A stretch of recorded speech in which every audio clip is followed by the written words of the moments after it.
We've had some fantastic matches on finals day here at the World Tour Finals in Bangkok. That also means that the HSBC BWF World Tour 2020 is coming to a close, and for the last report here from room 937 at the Novotel in Bangkok, we take a closer look at all 5 categories. In the women's doubles, Gracia Poli and Apriani Rahayo, they played a fantastic first tournament and took the Yonex Thailand Open title.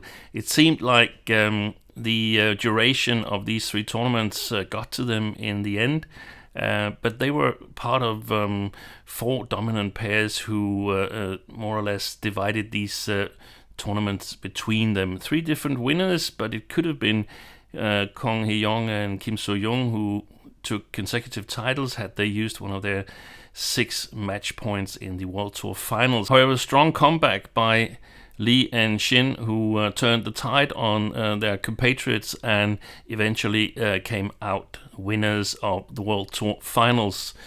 The 4th pair that was, in my opinion, a part of the dominant force in this tournament was home favorites Prajongjai and Kititarakun, who lost the final in the first tournament here in Bangkok.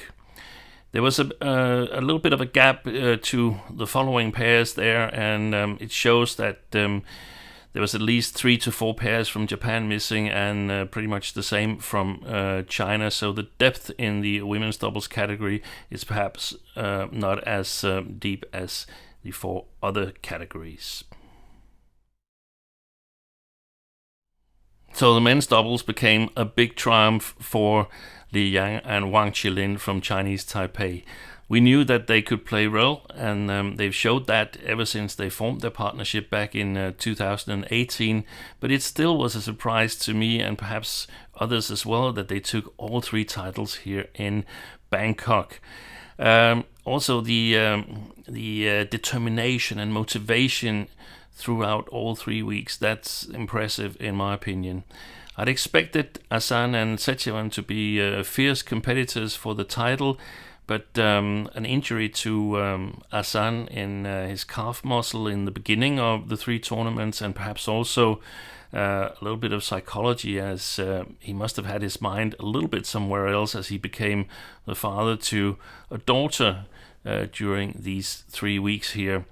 Still a very good result from Lee and Wang to see the experienced Indonesians, the 3-time world champions, off in the final of the World Tour Finals. That's an excellent result by the Chinese Taipei pair.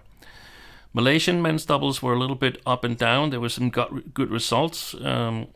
In between, Aaron Cha and Sowo Yik looked as if they could come out victorious in the group stage of the World Tour Finals, ended up not making it, and Teo and Ong, they actually did quite well in my opinion. I'm sure that Teo Yi had some problems with his shoulder. He wasn't hitting full power smashes in these 3 weeks, so the results actually were quite nice from their perspective, and very good to see the Olympic silver medalist Govi Shem and Tanwi Kyung back to form in the first of the 3 tournaments, the Yonex Thailand Open, where they reached the final there. So welcome back to the medal circle for those 2 players.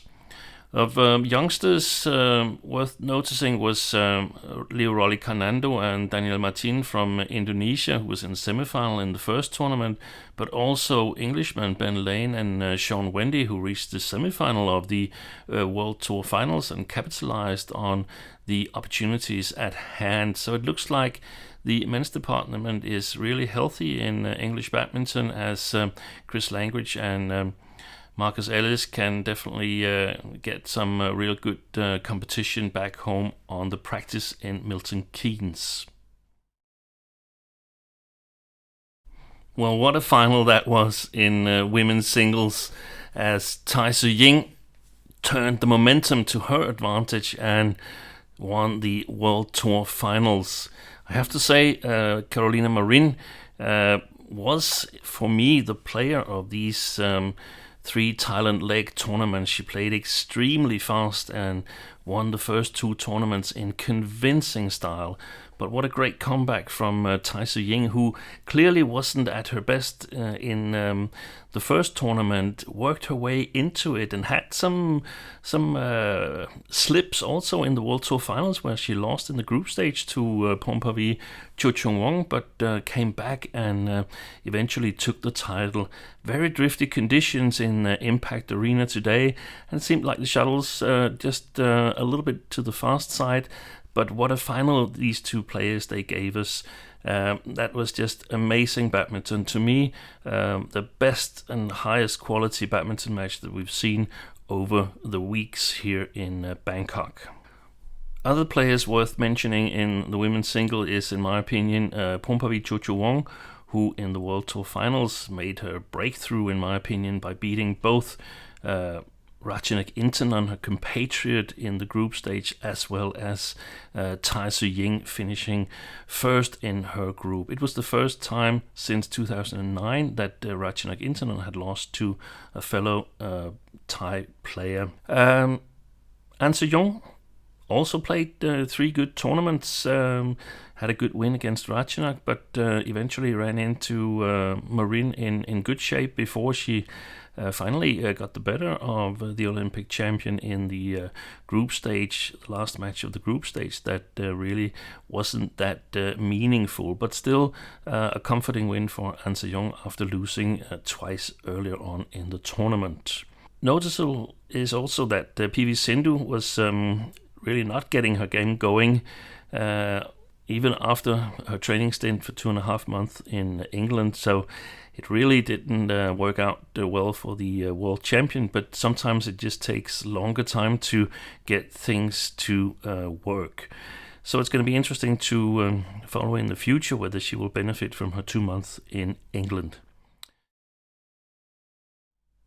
Well, what a fantastic effort by Anders Antonsen, winning his first World Tour Finals title, adding to the title that he won back in Denmark Open in October, the Super 750 tournament.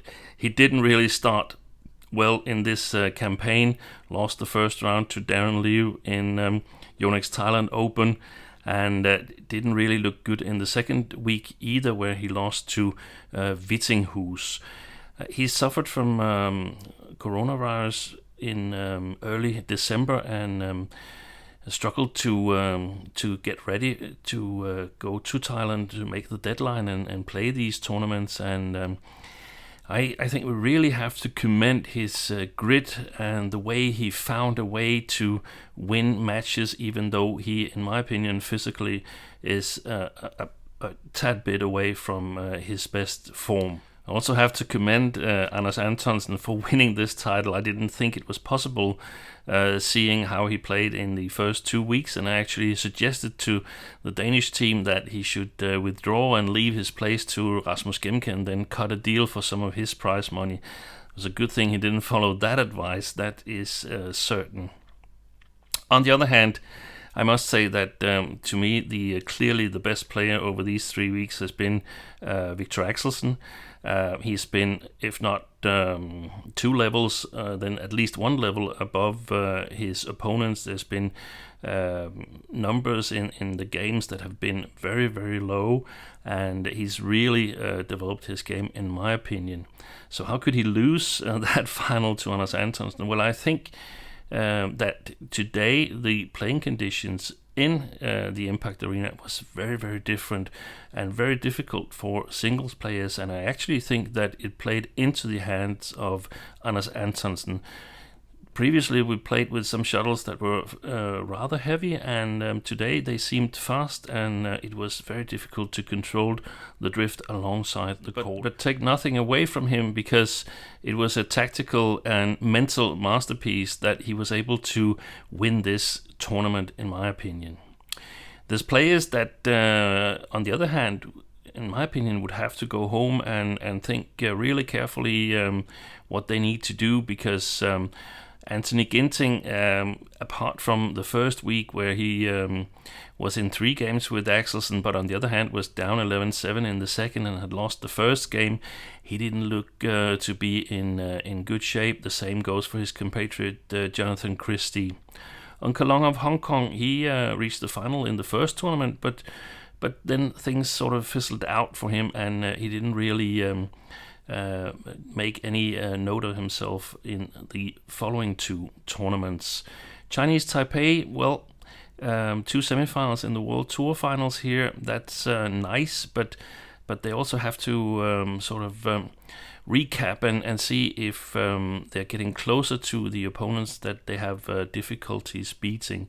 I feel that Victor Axelsen has improved his physicality, and we always talk about Momota, and I can't really wait to see a match between these two when Momota gets back on the World Tour circuit. Mixed double became a fantastic category for the home nation.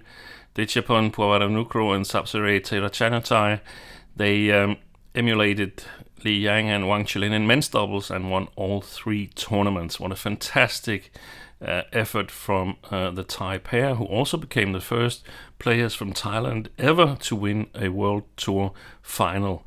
Fantastic and entertaining mixed doubles from Theerachanathai and Puavaranukroh, and also comforting for Seo Sung Jae and Chae Yu Jung, who in my opinion were clearly the second best pair in the tournament.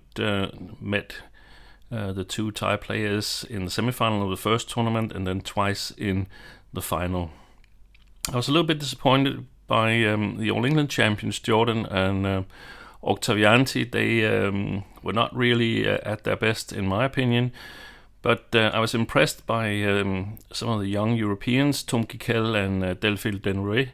They played again, should I say, because also a year ago in Indonesia they impressed, and they were able to follow up on that performance. So definitely a pair to watch out for in the tournaments to come. I was also noticing the young Thai pair of Supak Jomko and Supisara Pevsampran. I also think they performed well. And then I also noticed that the mixed doubles from Malaysia, 3 really good mixed doubles, but just a bit below the 2-3 best pairs in these 3 tournaments. So looking back at the 3 weeks here in Bangkok, we've had some fantastic matches. We've seen players really make an effort. We've also seen some players that have sort of like dominated these 3 weeks, and I think normally it's really tough to dominate for such an extended period of time.